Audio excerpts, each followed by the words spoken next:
is good, everyone? Thanks for coming back to the channel and clicking on this video. I know it's been a really long time since I updated a video or just content like this on the page, but this was something that I was getting asked a lot, so I'm like, you know what, why not just make a YouTube video like this about this, because it is a question like I said, have been getting asked a lot, and I think not many people really cover this topic. So basically in today's video, I'm going to be explaining to you guys how you can make on stock turbos, which I will be showing you guys, how you can make over 600 rear wheel horsepower on your stock turbo pre-facelift and facelift C63. Now, since I do have a pre-facelift C63 Coupe, mine is a 2017, I feel like this video might kind of help those type of owners, if anyone watching this video has a pre-facelift or if you're considering on getting one. But for the most part, I mean, the setup is very, I guess you can say, similar to both. There's nothing too crazy.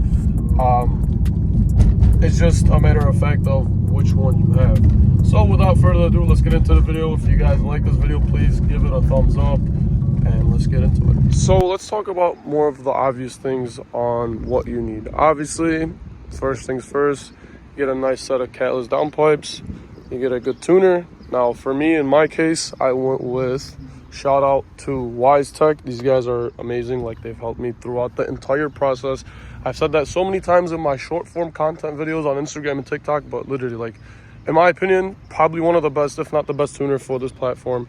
Very responsive, very helpful, and then any question I had, they were pretty much able to fix it all for me right away. You know, it was very easy process overall. So yeah, downpipe tune, a good set of intakes, which are also from Weistec. I'll show you guys that in a bit. Now, this is where you start leaving power on the table depending on what your goal is with this car and what you're trying to do. So coming over to the back right here, I know it's kind of messy, but this right here is your biggest issue when it comes to these cars. So if you guys don't know what this is a high pressure fuel pump. These are the stock ones that come inside these cars. So this part number, I believe, ends in a 401. Now, there's completely nothing wrong with these pumps. I just want to make that clear.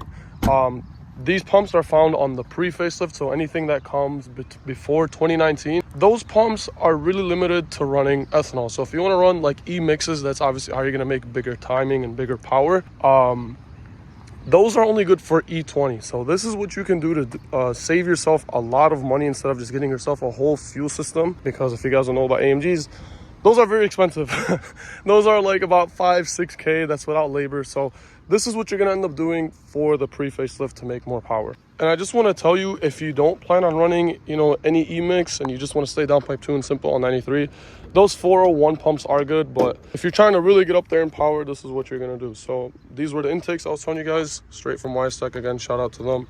I also have their Weistec VTA adapters right there. But again, this is what you're going to do. You're going to get the high pressure fuel pumps that are found inside the facelift C63. I'll show you guys maybe a picture on the screen of what they look like along with the part number. They look very similar to the 401 ones, but for whatever reason, they were just better at holding more ethanol. So once I did that, I was able just to do that. The low pressure or the low side fuel pumps, I really didn't have to do anything. I just left that. So I just changed the high pressure ones. I was able to log the car, sent it to my tuner. It was holding a lot, you know, more ethanol better. There was literally not much of a fuel pressure dip, I guess, because obviously that's important. So that looked good. And from there, Weistec was able to send me a way more, I guess you can say, aggressive and overall better map. Now this car is running on E40. So before it was like 93 and at most maybe E20. That put me at, I want to say, maybe like mid 500 wheel, give or take. But now this thing is like mid 600 wheel for sure. And believe it or not, I mean, that's pretty much it. Nothing too crazy. So just change the high pressure fuel pumps from the pre-facelift to the facelifted ones, and you should be good to go as long as you log the car and, you know, you're communicating pretty good with your tuner to make sure everything looks good. Now, as far as the pre-facelifted versions of these cars, you don't really have to worry about fueling, to my knowledge, because obviously you already have excuse me, the better pumps installed in the car from factory. However, their trade-off is you will be getting smaller turbos compared to the pre-facelift. Now, I know that because I know on the newer cars, because of like the whole emissions and EU kind of regulation stuff, that's just part of the process. Unfortunately, they got to deal with that, but they gave them the better fuel pump, so it's a trade-off. So for me, I would rather have the slightly bigger turbos from factory and just have to change the high pressure fuel pumps to make a lot more power. So with that being said, hopefully this video was able to help someone watching it. I know not many people really like to talk about AMGs too much because they're really expensive to modify. So if this even was to help at least one person, I'm happy I did that. But yeah, if you guys enjoyed the video, please hit the like button, subscribe, comment, do all that good stuff, and I'll see you guys hopefully in the next video. Peace.